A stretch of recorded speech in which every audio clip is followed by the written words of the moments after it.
নমস্কার আছেন তারার সঙ্গে, দেখছেন পাবলিক বলছে। এই মঞ্চ থেকে সাধারণত আমরা আপনাদেরই মতামত তুলে ধরি আপনাদের সামনে নানান বিষয়। তবে আজকে সেই মানুষের ভিড় থেকে আমরা একটু দূরে সরে এসেছি। সে ভিড় থেকে আমরা সরে এসেছি তাদের সঙ্গে কথা বলার জন্য, যাদেরকে ভুলবশত বা কোনো কারণবশত আমরাই ভিড় থেকে সরিয়ে দিয়েছি। ভুলে গেছি হয়তো আজ তারা একলা, ভুলে গেছি হয়তো তাদের কথা বলার কোনো সঙ্গীও আজ নেই। আর তাদের সাথেই আজকে আপনাদের হয়ে আমরা কথা বলবো, জানবো তাদের পাওয়া না পাওয়ার অনেক মুহূর্তের কথা। তাই তোমার আনন্দ আমার পর, তুমি তাই এসেছো নিচে আমায়, নইলে ত্রিভুবনের স্বর তোমার প্রেম হতো যে মিছে, তাই তোমার আনন্দ আমার পর। আপনার বাড়িতে কে কে আছে? বাড়িতে আমি ঘরে একাই থাকি। মেয়ে ছিল, আমাকে দেখাশোনা করতো, তার বিয়ে হয়ে গেছে। কিন্তু বিয়ে হওয়ার পরেও সেই এখনই আমার ঘর ভাড়া দিয়ে রাখছে, ওষুধ খাওয়াচ্ছে, যাবতীয় যত খরচা সে মেয়েই দিচ্ছে।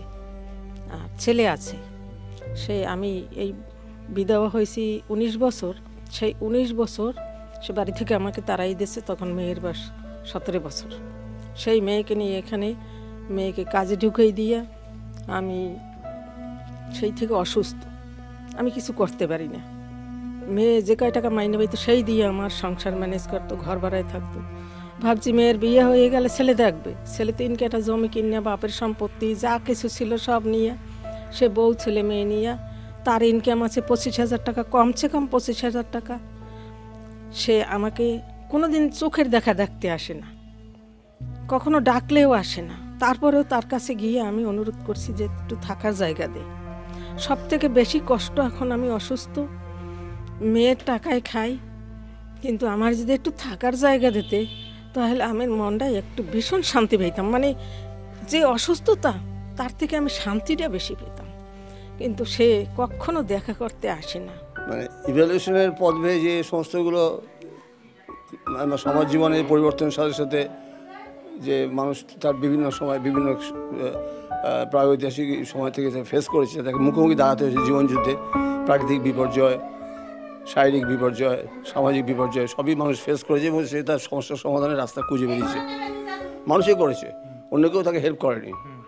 তারই পথ বের করতে করতে আজকে কম্পিউটার, মেডিকেলে মাইক্রো সার্জারি, এই যে ইভলিউশনগুলো সমস্ত কিছু মানুষই তাকে ব্রেনই করেছে। ফলে মামুলি একটা সুখ দুঃখে সে কাত হয়ে যাবে এটা ভাবতে জানি কেমন লাগে। অনেকে ইদানিংকালে প্রশ্ন করছে, এটা ঠিক যে শরীর খারাপ হলে বা সমাজ জীবনে পারিবারিক জীবনে দুঃখ পেলে অনেক সময় হয়, কিন্তু দুঃখের প্যারামিটার কতখানি এটাও তো কোনো হিসেব নিকেশ নেই। কতটা হলো দুঃখ আমার কাছে, দুঃখ অপরের কাছে হয় সেটা তো ঠিক সেই দুঃখ নয়। কিন্তু দুঃখের সঙ্গে মানুষের যে সংগ্রামটা সেটা তো সবার এক হয় না। না হয় না, এটা ঠিক ঠিক ঠিক। তো আপনি যেভাবে সেই দুঃখটার সঙ্গে আপনি লড়াই করেন, মনের উপরে একটা চাপ সৃষ্টি হয়, মানসিকভাবে একটা চাপ সৃষ্টি হয়, সেটা শরীরের উপরে বর্তায়। মানে যেই সংসারটাকে আমি নিজে হাতে গড়েছি সেই সংসার থেকে দূরে থাকা, এটা অনেকের কাছে খুব বড় দুঃখ। এটা আমাদের এটা সভ্যতার ন্যায্য পাওয়া না, যার জন্য ইদানিংকালে বিয়ে টিকছে না। এটা দারুণ প্রবলেম। আমাদের সময় পোস্ট কার্ড সাইজ ছিল, ইনভিটেশন কার্ড, এখন হচ্ছে বাজারে ব্যাগের মতো একটা বিরাট বড় কার্ড। তাও তো বিয়ে টিকিয়ে রাখা যাচ্ছে না। আমাদের আশ্রমটার নাম কল্যাণ আশ্রম, চেতলা। আমরা এখানে ভীষণ ভালোভাবে থাকি, বলতে হয় না। তার কারণ আমার আছে, হয়তো আমার নিজের মুর্শিদাবাদ বহরমপুরে বাড়িঘর আছে, কিন্তু বড় লোনলি ফিল করতাম। আমার হাজব্যান্ড এক্সপায়ার্ড হয়ে যাওয়ার পর এত লোনলি ফিল করতাম, আমার ভালো লাগতো না বাড়িতে থাকতে। সবসময় মনে হতো এই গঙ্গার ধার, ভাগীরথী নদীর তীর, এখানে ওখানে যাই। রিলেশন থাকছে না। এই রিলেশনগুলো কেন চলেছে, নষ্ট হয়ে যাচ্ছে আজকাল। মানে হিউম্যান কোয়ালিটিস, যে সুকুমার প্রভৃতি মানুষের যেগুলো ভাব, ভালোবাসা, প্রেম, মায়া, মমতা, সবথেকে বড় কথা মায়া, মমতা, এগুলো আছে অ্যাবসেন্ট, শুকিয়ে যাচ্ছে আস্তে আস্তে।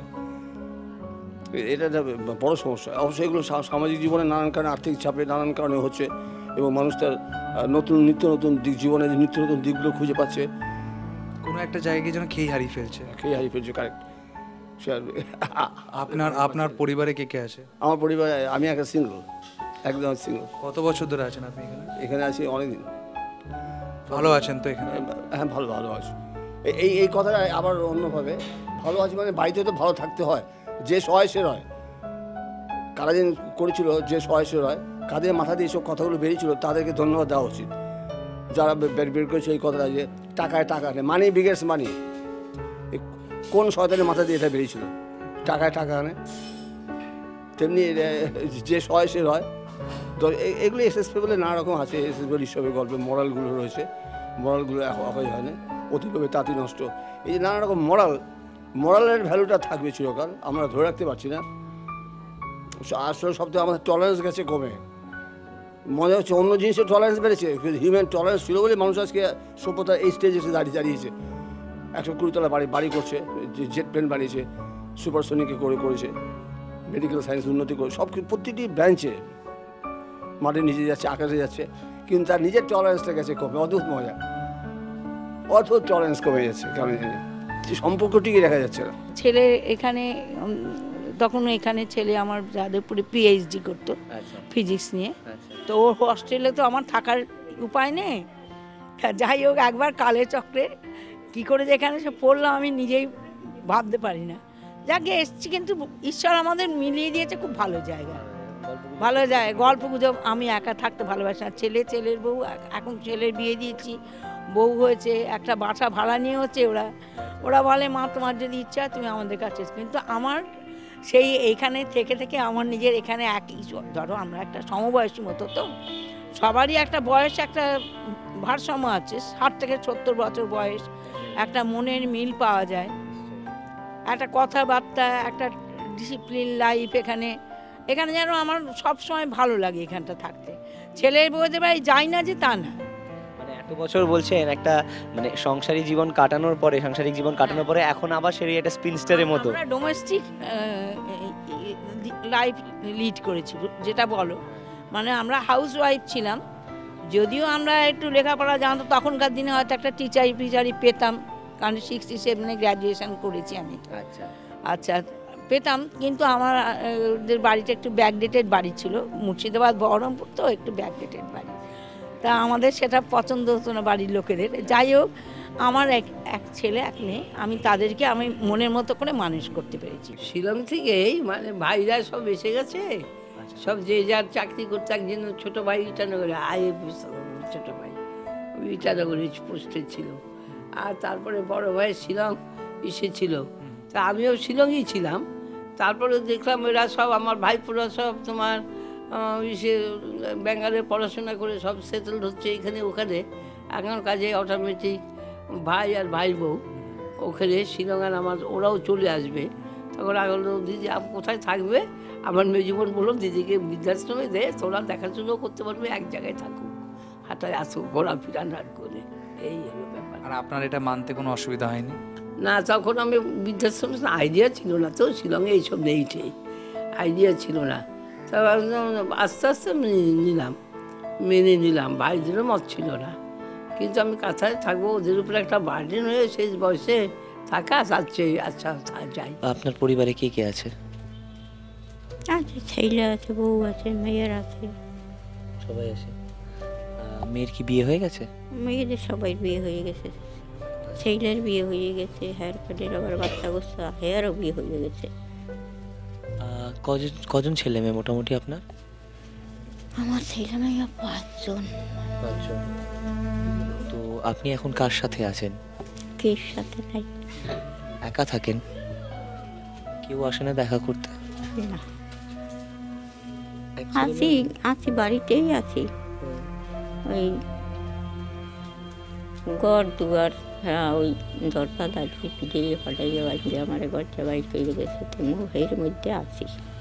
আপনাকে মেরে মরে ঘর বাড়ি থেকে বার করে দিয়েছে আপনার ছেলে? হ্যাঁ, ছেলে বউ। তাদের ছেলে মেয়ে নেই? আচ্ছা, তাদের ছেলে মেয়ের সামনেই আপনার সাথে এরকম ব্যবহার করেছে? হ্যাঁ। তারপর আছি, আমি তো কোনো দেখাশোনা করে না, খাবার দাবার দেয় না, রাজা সবটি জানে, এই জায়গায় আয়, এই যেটুকু যা পাই, আর একটা বাড়িতে কাজ করি, সেইটা 2টা যা হয় সেটা একটু হাত খরচ চালাই, এইরকমভাবে আছি।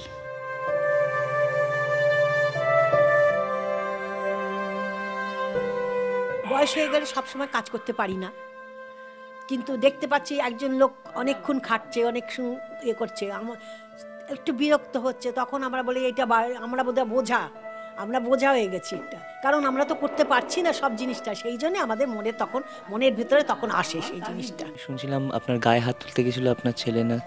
ওই ছেলে, ছোট ছেলে একটু বদমাস আছে, ও মারতে আসে, ও ধাক্কা দিতে আসে।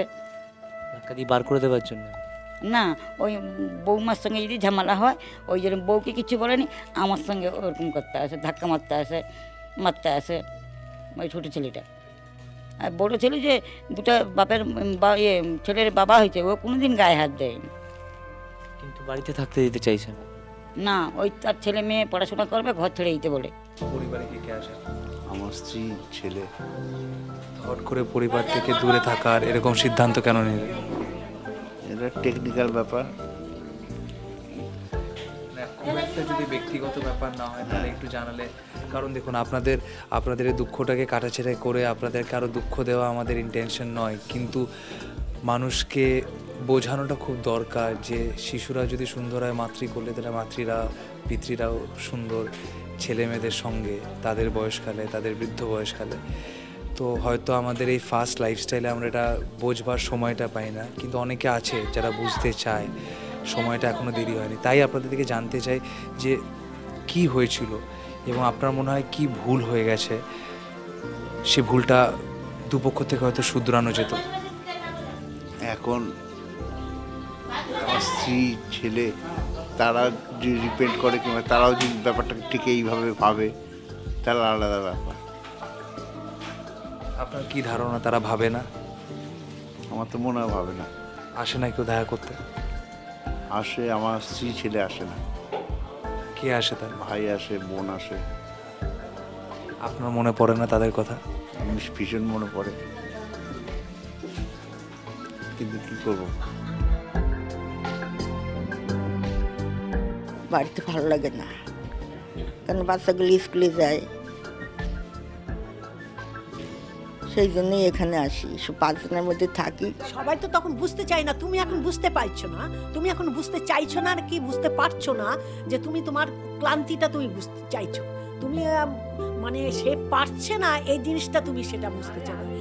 আমি যখন অল্প বয়সী ছিলাম তখন আমি আমার থেকে বয়স হয়ে যেত, তখন বুঝতে পারতাম যে তার কতখানি অসুবিধা হচ্ছে, সেটা আমি বুঝতে পারতাম না। সেই জন্য আমি তখন ভাবতাম বেশি ইয়ে করে না, বোধহয় ইচ্ছা করে বসে থাকে, করে না, কিন্তু সে পারছে না, সেটা তো আমি বুঝতে পারছি না। কিন্তু এখন আমি সেটা অনুভব করতে পারি যে সত্যি সে পারছিল না, সেই জন্য সে বসে থাকতো। সে করতে পারে না, কি শুতে পারে না, কি কাজ করতে পারে না, কি রান্নাবাড়ি যাই হোক যে কোনো কাজ পারে না। তাই তোমার আনন্দ আমার পর, তুমি তাই এসেছো নিচে, আমায় নইলে ত্রিভুবনের স্বর, তোমার প্রেম হতো যে মিছে, তাই তোমার আনন্দ আমার পর। এত কিছু শোনার পর মনটাকে আর বেঁধে রাখা যায় না, কিন্তু ক্যামেরায় আবেগ দেখাবার জায়গা আমাদের নেই, তাই নিচ্ছে একটা ছোট্ট বিরতি। কিন্তু আপনারা সঙ্গে থাকুন, কারণ কথা এখনো ফুরোয়নি।